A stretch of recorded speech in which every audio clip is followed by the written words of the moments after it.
एक आदमी कड़कती धूप में मजदूरी कर रहा था। तभी वह देखता है कि दूर से एक काफिला आ रहा है, जिस काफिले में एक गाड़ी है और उस गाड़ी को लोगों ने चारों तरफ से घेर रखा है। गाड़ी के सनरूफ से एक लड़की बाहर निकली हुई है और उसके गले में ढेर सारी फूल मालाएं हैं और सभी लोग उसकी जयकार के नारे लगा रहे हैं। वो आदमी खड़ा होकर उस काफिले को देखने लगता है, लेकिन देखते ही देखते वह काफिला उसके पास आ जाता है और वह लड़की उस गाड़ी में से उतरकर सीधा उसके पास आती है और कहने लगती है कि मैं आईपीएस बन गई हूँ। अब इस बात को सुनने के बाद वो आदमी उस लड़की को गौर से देखता है तो उसकी आंखों से आंसू निकलने लगते हैं और वह फूट फूट कर रोने लगता है।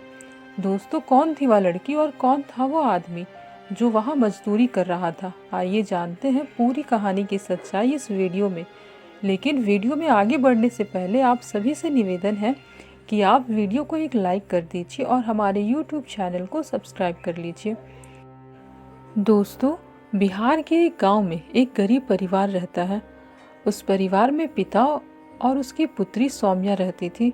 पिता जो मेहनत मजदूरी करके अपने परिवार का पालन पोषण कर रहा था।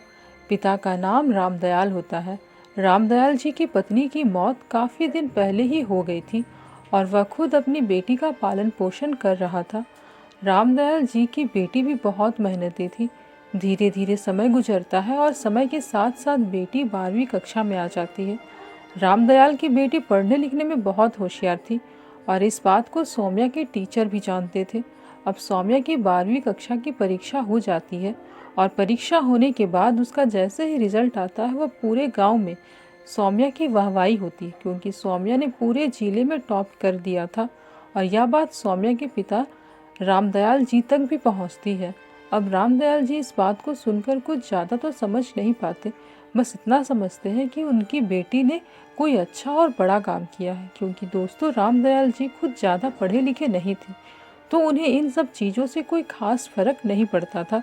लेकिन तभी थोड़ी देर के बाद सौम्या के एक टीचर जो स्कूल में पढ़ाया करते थे, वह रामदयाल जी के घर आते हैं और उनसे कहते हैं कि तुम्हारी बेटी पढ़ने लिखने में बहुत ही ज़्यादा होशियार है और तुम इसे आगे ज़रूर पढ़ाना, क्योंकि जिस गांव में सौम्या रहा करती थी वहां पर लड़कियों को 12वीं कक्षा से आगे पढ़ाया ही नहीं जाता था, उनकी शादी कर दी जाती थी। इसी वजह से वह टीचर सौम्या के घर पर आते थे और उसके पिता से कहने लगते हैं कि आपकी बेटी पढ़ने लिखने में बहुत ज़्यादा होशियार है और आपको इसे आगे ज़रूर पढ़ाना चाहिए। अब इस बात को सुनकर रामदयाल जी असमंजस में पड़ जाते हैं, लेकिन जब वो देखता है कि इतने बड़े टीचर यहाँ पर मुझसे यह बात कहने के लिए आए हैं, तो कोई ना कोई बात तो होगी मेरी बेटी में। इसके बाद रामदयाल जी तय कर लेते हैं कि वो अपनी बेटी सौम्या को बाहर शहर में पढ़ने के लिए भेजेंगे। अब गांव में चारों तरफ जैसे ही इस बात का पता चलता है तो सभी लोग रामदयाल जी की इस बात का मजाक उड़ाते हैं और कहने लगते हैं कि पागल मत बन, इसकी शादी कर दे, पढ़ लिख कर कौन सा इसे आईपीएस अधिकारी बनना है। इसके बावजूद भी रामदयाल जी अपनी बेटी सौम्या को शहर भेजने की तैयारी करने लगते हैं। अब यह बात जैसे सौम्या को पता चलती है तो वह भी अपने पिता से मना करते हुए कहती है कि पिताजी, गांव में सभी लोग आपका मजाक उड़ा रहे हैं और मैं नहीं चाहती कि मेरी वजह से आपका मजाक बने, तो आप मुझे मत भेजिए, मैं आगे नहीं पढ़ना चाहती। लेकिन रामदयाल जी अपनी बेटी सौम्या को समझाते हुए कहते हैं कि बेटी, लोगों का काम है हमारा मजाक उड़ाना, लेकिन हमारा काम है उनको बिना सुने आगे बढ़ना और आगे बढ़कर लोगों को एक अलग चीज करके दिखाना और इनकी बोलती बंद करना। इस बात को सुनकर सौम्या के अंदर भी जोश और साहस भर आता है और वह भी अपने पिता के कहे अनुसार शहर जाकर पढ़ने के लिए तैयार हो जाती है। इसके बाद रामदयाल जी अपनी बेटी का दाखिला पास के ही शहर में एक सरकारी कॉलेज में करा देते हैं। दाखिला कराने के बाद सौम्या उस कॉलेज में जाने लगती है।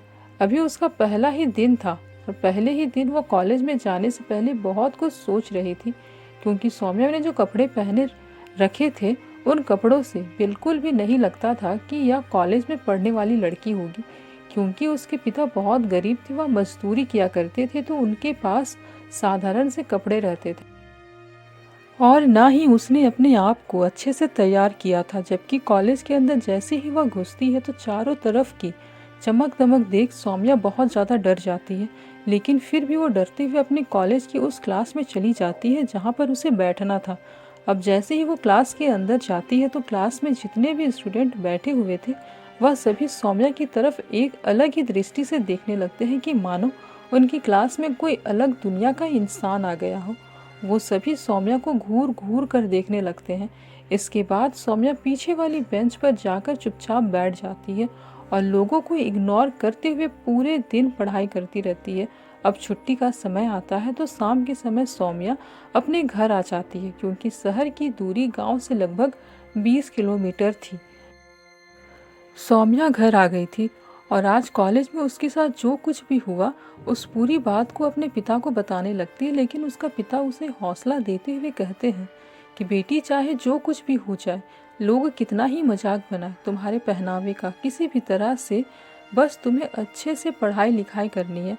सौम्या अपने पिता की कही गई इन्हीं बातों पर चलती रहती है और वह रोज कॉलेज जाया करती है और कॉलेज में मन लगाकर पढ़ाई किया करती है।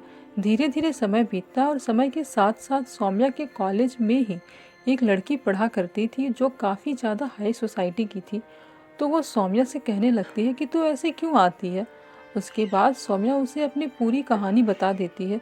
लेकिन दोस्तों, इस कहानी को सुनने के बाद जो वो लड़की थी वह सौम्या का उल्टा मजाक बनाने लगती है।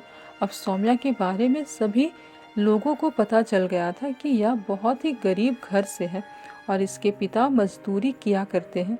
इस बात का सभी क्लास में पता चल जाने के बाद सभी लोग सौम्या की तरफ हीन दृष्टि से देखा करते हैं और उसकी हालात का मजाक उड़ाया करते हैं। लेकिन सौम्या को इन सभी बातों से कोई फर्क नहीं पड़ता।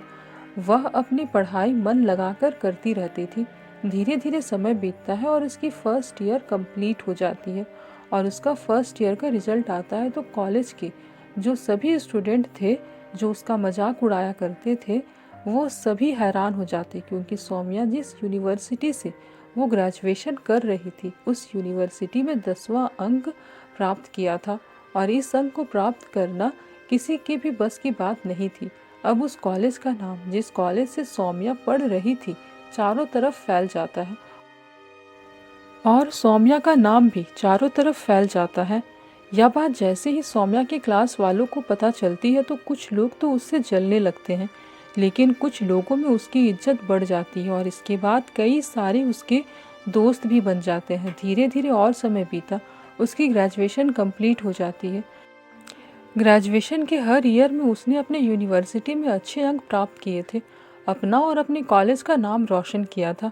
उसके बाद जिस कॉलेज में सौम्या पढ़ा करती थी उसी कॉलेज में एक टीचर भी पढ़ाया करते थे। उनकी नज़र सौम्या की पढ़ाई पर काफ़ी पहले से ही रहा करती थी और वह सौम्या को देखकर उसके फ्यूचर के बारे में सोचने लगते। वह सोचते हैं कि ये लड़की पढ़ने लिखने में काफ़ी ज़्यादा होशियार है और ये आगे चलकर किसी बड़ी पोस्ट को हासिल कर सकती है। अगर यह आईएएस की तैयारी करे तो कितना अच्छा होता। लेकिन दोस्तों, जैसे ही सौम्या के पिता रामदयाल जी को पता चलता है कि उसकी बेटी ने कॉलेज की पढ़ाई पूरी कर ली है तो इसके बाद वो सौम्या की आगे की पढ़ाई बंद करा देते हैं और कहते हैं कि बेटी, अब तू जवान हो गई है, अब तेरी शादी करनी है। क्योंकि इन 3 सालों में गांव के लोगों ने रामदयाल जी को काफ़ी भला बुरा कहा था। अब इस बात को सुनकर सौम्या को बड़ी हैरानी होती है, क्योंकि कॉलेज में पढ़ने के बाद उसे यूपीएससी के बारे में पता चल गया था और वह यूपीएससी का टेस्ट क्लियर करना चाहती थी। कॉलेज के जो टीचर थे उन्होंने सौम्या को यूपीएससी के बारे में बता दिया था और कहा था कि मेरे हिसाब से तुम इस परीक्षा को एक बार में ही क्लियर कर लोगी। इसके बाद वो अपने पिता को समझाने लगती है। वह कहती है कि पिताजी, मुझे अभी आगे की पढ़ाई और करनी है, अभी मैं शादी नहीं करना चाहती। लेकिन उसके पिता उसे समझाने लगते हैं, कहते हैं कि बेटी, पास पड़ोस वाले बातें बनाने लगे हैं कि जवान बेटी को पढ़ाने के लिए भेज रहा है, कोई ऊंच नीच हो गई तो क्या होगा। लेकिन तभी सौम्या अपने पिता को समझाती है कि पिताजी, जब मैंने 12वीं कक्षा को टॉप किया था और शहर पढ़ाई करने के लिए आई थी तो उस टाइम पर भी लोगों ने आपका मजाक उड़ाया था, लेकिन आपने लोगों की नहीं सुनी थी। तो एक बार और मत सुनिए, मुझे एक और मौका दे दीजिए, एक और बार मुझ पर विश्वास करके देखिए। इस बात को सुनकर सौम्या के पिता कहने लगते हैं कि बेटी, वो सब तो ठीक है, लेकिन अब मेरे पास इतने पैसे भी नहीं हैं कि मैं तेरी आगे की पढ़ाई का खर्चा उठा सकूं। इसी वजह से अब मैं तुम्हें आगे पढ़ाने में सक्षम नहीं हूँ, तो अब तुम आगे की पढ़ाई नहीं कर सकती हो। इसके बाद सौम्या अपना मन उदास करके ऐसे ही घर पर बैठी रहती है और धीरे धीरे कुछ समय और बीत जाता है। लगभग 8-10 दिन बीते थे। इसके बाद उसके घर पर एक व्यक्ति आता है और वह सौम्या के पिता से बात करने लगता है और वह उनसे कहता है कि आपको कॉलेज के टीचर ने बुलाया है और आपको मेरे साथ चलना होगा। वह अपनी गाड़ी लेकर आया था। तो इसके बाद रामदयाल जी और उसकी बेटी सौम्या इस आदमी के साथ गाड़ी में बैठ जाते हैं और वहाँ पर पहुँच जाते हैं। वहाँ जाकर वो देखती है तो वो वही टीचर थे जो सौम्या को यूपीएससी परीक्षा के बारे में बताए थे। उसके बाद टीचर सौम्या के पिता को समझाने लगते हैं, क्योंकि उन टीचर ने पता कर लिया था कि सौम्या के पिता उसे आगे नहीं पढ़ाना चाहते और उन टीचर की दिली तमन्ना थी कि सौम्या पढ़ लिख कर एक बड़ी पोस्ट को हासिल करे। तो वह उन्हें समझाते हुए कहते हैं कि आप अपनी बेटी को पढ़ने से मत रोकिए। यह पढ़ लिख कर किसी बड़ी पोस्ट को हासिल करेगी और आपका नाम रोशन करेगी, साथ में आपके गांव का नाम भी रोशन करेगी। लेकिन रामदयाल जी अपनी पूरी मजबूरी को सौम्या के टीचर को बताते हुए कहते हैं कि साहब, मेरे पास इतने पैसे नहीं हैं जो मैं अपनी बेटी की आगे की पढ़ाई करवा सकूं। इसके बाद वो टीचर थोड़ी देर तक सोच विचार करते और फिर कहते हैं कि तुम इस बात की चिंता मत करो। अगर तुम्हारे पास पैसे नहीं है तो तुम्हें एक भी पैसे देने की ज़रूरत नहीं है। तुम्हारी बेटी की आगे की पढ़ाई मैं करवाऊंगा। जितना भी खर्चा आएगा उसके लिए सरकारी स्कीम निकलती है। मैं सौम्या की एक प्राइवेट स्कूल में टीचर की नौकरी लगवा देता हूँ। वह अपनी पढ़ाई का खर्चा खुद ही निकाल लेगी।